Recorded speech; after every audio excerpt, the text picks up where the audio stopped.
সত্য হচ্ছে হযরত মুহাম্মদ সাল্লাল্লাহু আলাইহি ওয়াসাল্লামের ভবিষ্যৎবাণী। শুকিয়ে যাচ্ছে ইরাকের ফোরাত ও দজলা নদী, সেই সাথে পানি হারাচ্ছে শাখা নদীগুলো। ফোরাত ও দজলা নদীর মিলিত হওয়া স্থানটিও শুকিয়ে যাচ্ছে, সেই সাথে ধ্বংস হয়ে যাচ্ছে নদীর তীরে থাকা বিশাল খেজুর বাগানও। দজলা ও ফোরাত নদী নিয়ে হাদিসে কিয়ামত সম্পর্কিত একটি ভবিষ্যৎবাণী আছে। প্রিয় নবী হযরত মুহাম্মদ সাল্লাল্লাহু আলাইহি ওয়াসাল্লাম বলেছেন, কিয়ামত সংঘটিত হবে না যতক্ষণ না ফোরাত নদী শুকিয়ে যায় এবং স্বর্ণের পাহাড় উন্মোচিত হয়। যার জন্য মানুষ লড়াই করবে, তাদের মধ্যে ব্যাপক হত্যাযজ্ঞ ঘটবে।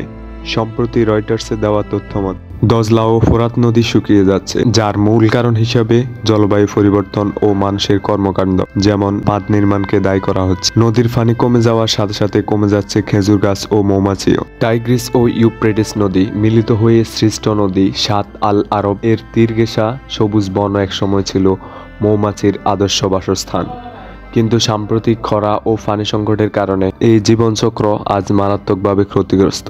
ইরাকের ঐতিহাসিক বন্দর শহর বাসরাকে কেন্দ্র করে এক সুদীর্ঘ কাল ধরে চলে আসা মধু উৎপাদনের ঐতিহ্য আজ এক ভয়াবহ সংকটের মুখে।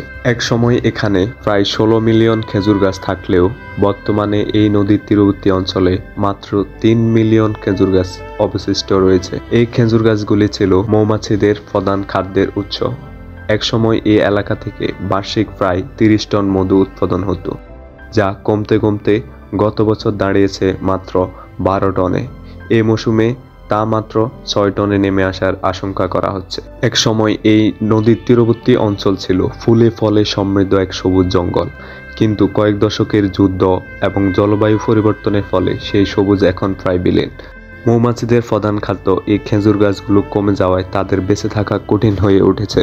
এর সাথে যোগ হচ্ছে অতি উচ্চ তাপমাত্রা, যেখানে প্রায় 50 ডিগ্রি তাপমাত্রা ছাড়িয়ে যাচ্ছে, যা মৌমাছিদের জন্য কাল হয়ে দাঁড়িয়েছে। বাসরা বিশ্ববিদ্যালয়ের অধ্যাপক ও মৌচাষী মাহমুদ শাকের জানান, মৌমাছিদের পরিষ্কার পানির প্রয়োজন। এই পানির অভাবে তাদের মৃত্যুর দিকে ঠেলে দিচ্ছে। উজানের বাঁধ নির্মাণ ও দীর্ঘস্থায়ী খরার ফলে সাত আল আরব নদীর জলস্তর মারাত্মকভাবে কমে যাচ্ছে। এর ফলে আরব উপমহাসাগর থেকে লোনা পানি নদীতে প্রবেশ করে পানির লবণাক্ততা অনেক বেড়ে গেছে। এই লোনা পানি মৌমাছিদের জীবন ধারণ ও মধু উৎপাদনে বাধা সৃষ্টি করছে। তিনি আরও জানান, লবণাক্ত পানির প্রভাবে শহরে প্রায় 2000 মৌচাক নষ্ট হয়ে গেছে, যার ফলে অনেক মৌচাক মালিক সম্পূর্ণরূপে তাদের জীবিকা হারিয়েছে।